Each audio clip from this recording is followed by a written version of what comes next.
Thank you.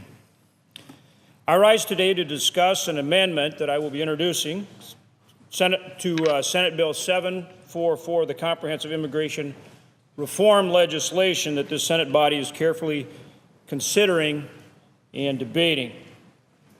That amendment is the HOEVEN-CORKER Border Security Amendment.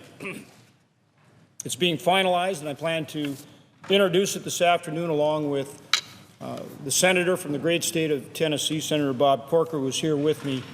And I want to thank him for the tremendous work that he's done on this legislation. He's been absolutely inspirational to work with, a great leader, and somebody who is really working to do immigration reform the right way, to get a bipartisan solution that truly addresses the challenges that we face with immigration reform and to get it done the right way. In addition to Senator Corker and myself, other sponsors include Senator John McCAIN, Senator Lindsey Graham, Senator Marco Rubio, Senator Jeff Flake, Senator Kelly Ayotte, Senator Dean Heller, and others that are joining us on this legislation. I believe a number of them will be down here to provide their comments as well. I believe that the first order of business for immigration reform is to secure the border. I want to repeat that. I believe that the first order of business for immigration reform is to secure the border. Americans want immigration reform. Of that, there is no doubt. But they want us to get it right. And that means first and foremost securing the border. In 1986, President Reagan and the Congress granted legalized status to between 3 and 4 million illegal immigrants. The intent was to once and for all resolve the illegal immigration problem. But obviously it didn't. Here we are today with more than 11 million illegal immigrants in this country. And here we are today with a border that has still not been secured. Ironically, while illegal immigrants continue to come into our country because we've not secured the border, at the same time, our immigration laws do not meet the needs of our modern-day workforce for STEM-trained workers and other specialty and high-demand areas. In fact, one of the strengths of the underlying bill, the underlying legislation drafted by the Gang of Eight on a bipartisan basis, along with amendments that have already been added in committee, one of the strengths is that it includes provisions that will help us with our workforce needs. These provisions were adopted from legislation that myself and other senators sponsored, like legislation led by the esteemed senator from Texas, Senator John Cornyn, which would allow an increased number of college graduates, post-college degreed individuals, STEM, science, technology, engineering, and math trained individuals, and other highly skilled, highly trained people who could stay in this country, people we need to help grow our economy and to help create jobs. We also want people who can bring capital and job-creating opportunities to come to our country. And I believe the underlying bill has captured these concepts. The immigration innovation legislation that I was proud to co-sponsor with Senators Hatch and Klobuchar, Coons, and others is included in this bill. But we're not done. We're not done. We must do more to secure the border in this legislation. And that's exactly what we're offering here today. It is a very straightforward way to secure our border and to do so before allowing a pathway to legal permanent residency for those who came here illegally. Furthermore, it will ensure that we do not repeat the error we made before, failure to secure our border while at the same time fixing our immigration laws. It builds on what's already in the underlying bill, and it provides objective, verifiable standards and metrics to do so. Our legislation will provide significantly more resources to secure the border, more manpower, more fencing, more technology. And those resources must be fully deployed and operational before green card status is allowed. The legislation provides 5 specific conditions which must be met before anyone in RPI status, registered provisional immigrant status, can be adjusted or transitioned to LPR, lawful permanent resident status, green cards. These conditions are, first, we are including a comprehensive southern border security plan right in the legislation. This is a $3.2 billion high-tech plan. The plan is detailed, border sector by border sector, and it includes combinations of conventional security infrastructure like observation towers, fixed and mobile camera systems, helicopters, planes, and other physical surveillance equipment to secure the border. The plan also includes high-tech tools like mobile surveillance systems, seismic imaging, infrared ground sensors, and unmanned aerial systems equipped with infrared radar cameras, Vader radar, and long-range thermal imaging cameras. The Secretary of Homeland Security, together with the Secretary of Defense and the Comptroller General of the U.S., the GAO, must certify to the Congress that this comprehensive southern border security strategy is deployed and operational. That means in place and operating other than routine maintenance. That's the first requirement before the adjustment to LPR status. Second, DHS must deploy and maintain 20,000 additional Border Patrol agents on the southern border. That's in addition to the number of Border Patrol agents on the border now, which is right about 20,000 now. So we'll double the number of armed Border Patrol agents to detect and turn back those individuals who would try to cross our border illegally. Third, DHS must build 700 miles of fencing. That's double the amount required in the underlying bill, which calls for 350 miles of fencing. 700 miles of fencing, that compares to about 42 miles of fencing we have in place right now. Fourth, the Secretary of Homeland Security must verify that the mandatory E-Verify system has been implemented to enforce workplace laws so that illegal immigrants are not employed. And fifth, the electronic entry-exit identification system must be in place at all international airports and seaports in the United States where U.S. Customs and Border Protection officers are currently deployed. So these are the requirements. These are the requirements, and they must be met before lawful permanent residency is allowed. No green cards other than for dreamers and blue card ag workers until these requirements are met. Once again, simply put, we must secure the border first. That's what Americans demand, and that's what we must do to get comprehensive immigration reform right. That's what this legislation does, and it does it with objective and verifiable methods. We ask our colleagues on both sides of the aisle to join with us and to pass this legislation. Thank you, Madam President, and at this point I would like to turn to my distinguished colleague from Tennessee, and again I want to thank him for his tremendous work, which is ongoing, but I just can't say how much I appreciate his good efforts and his good faith on a bipartisan basis. I turn for his comments, as well as then to enter into a colloquy with our colleagues who have worked so hard and played a real leadership role with this legislation. Senator Corker. I want to thank Senator from North Dakota for his outstanding leadership. You would expect that from someone who served in such a distinguished way as governor of a state. He's used to leading. He's done an outstanding job on this issue. I want to thank him for being a great partner.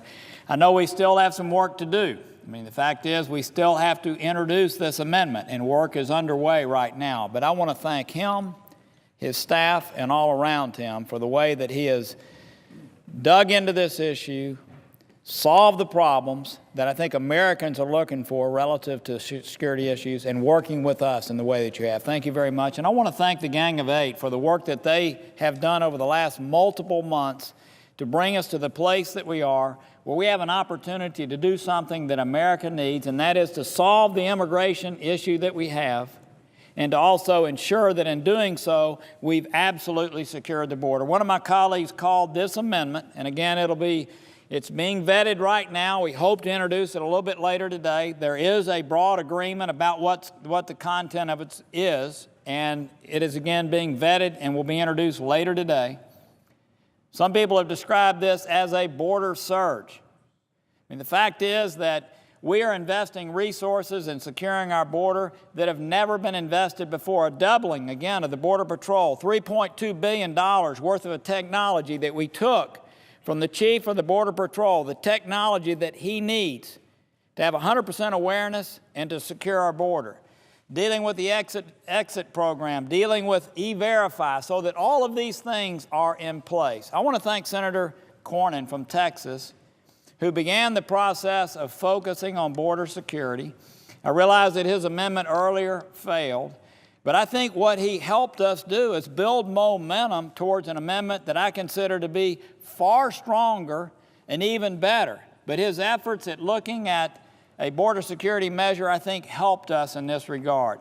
So I want to say I'm not the kind of person who speaks for a long time. I think people understand that. I think the senator from North Dakota has done an outstanding job of laying out the many elements of this amendment that hopefully will be voted on in the very near future. But I do think the American people have asked us, if we pass an immigration bill off the Senate floor, to do everything that we can to ensure that we have secured the border. That's what people in Tennessee have asked for. That's what people in North Dakota have asked for. That's what people in Arizona have asked for.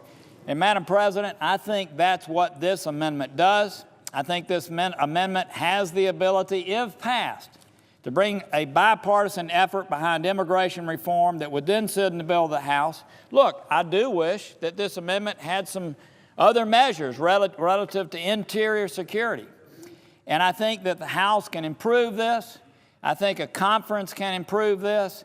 And I hope that we have the opportunity down the road to see that occur. But I want to thank all involved in crafting an amendment that I think tries to deal with the sensibilities on both sides and at the same time secure our border in such a way that we can put this issue mostly behind us and we can have an immigration system in our country that meets the needs of a growing economy, the biggest economy in the world, that focuses on making our country stronger, not weaker, and hopefully we'll put this debate behind us. And so, Madam President, I yield the floor.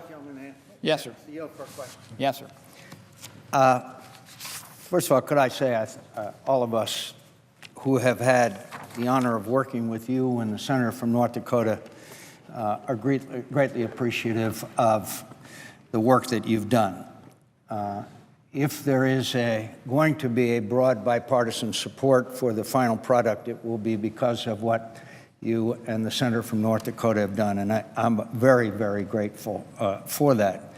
And I think that it's important, wouldn't you agree, that people understand that this is a very tough bill, and it required a lot of cooperation from our friends on the other side of the aisle to go along and agree with this. I think that they've shown a great deal of compromise in order to reach this point and agree with us on this legislation, which clearly we need bipartisan support for. But I'd like to ask the senator again for a couple of specifics, because I think it's important we understand how tough this legislation is.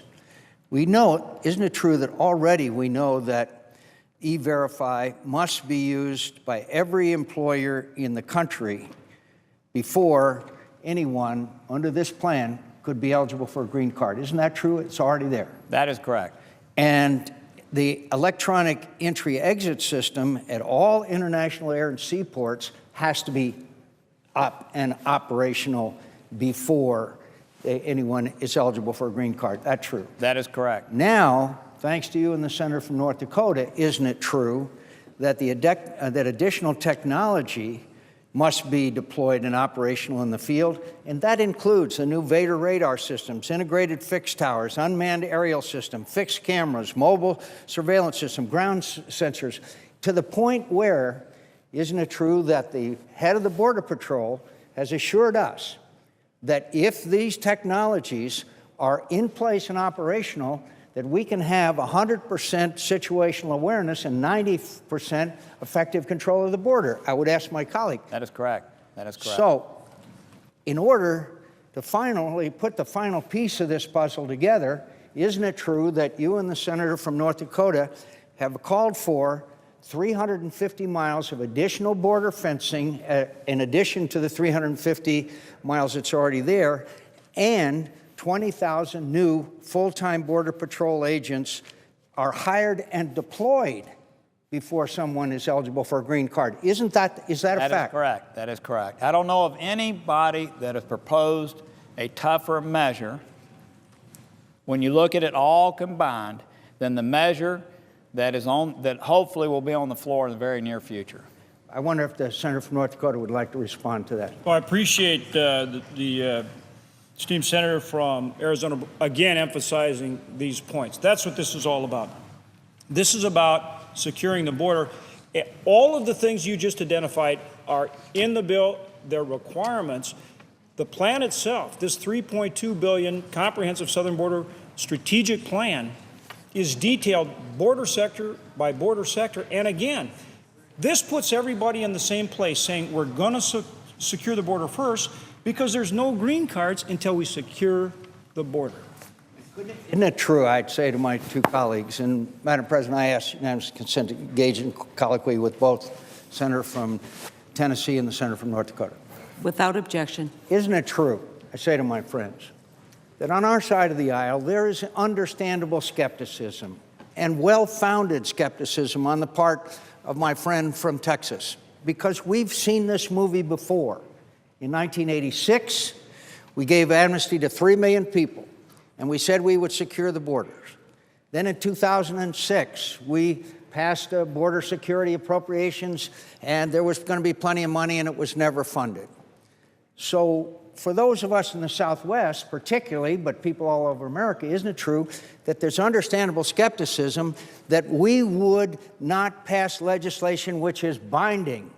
And isn't it true that you can't make this, as far as Border Patrol and as far as miles of fencing, any more binding than it is in your amendment?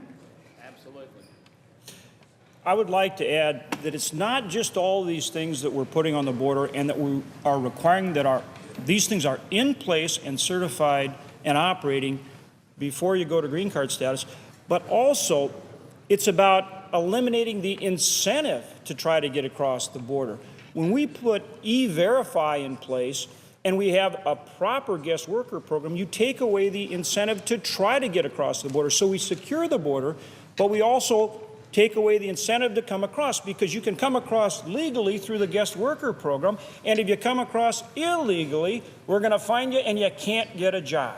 So it's both. That's what we mean when we talk about comprehensive border security and a comprehensive approach. I'd ask my colleagues one more question. With all due respect to every member of this body, when you look at this legislation and you look at these triggers and you look at the technology that's going to be required, which, if operational, the head of the Border Patrol has said will give 100% awareness and 90% effective control, plus this increasing in fencing, plus Border Patrol agents, and the already existing in legislation E-Verify. And I think the senator from North Dakota is very correct.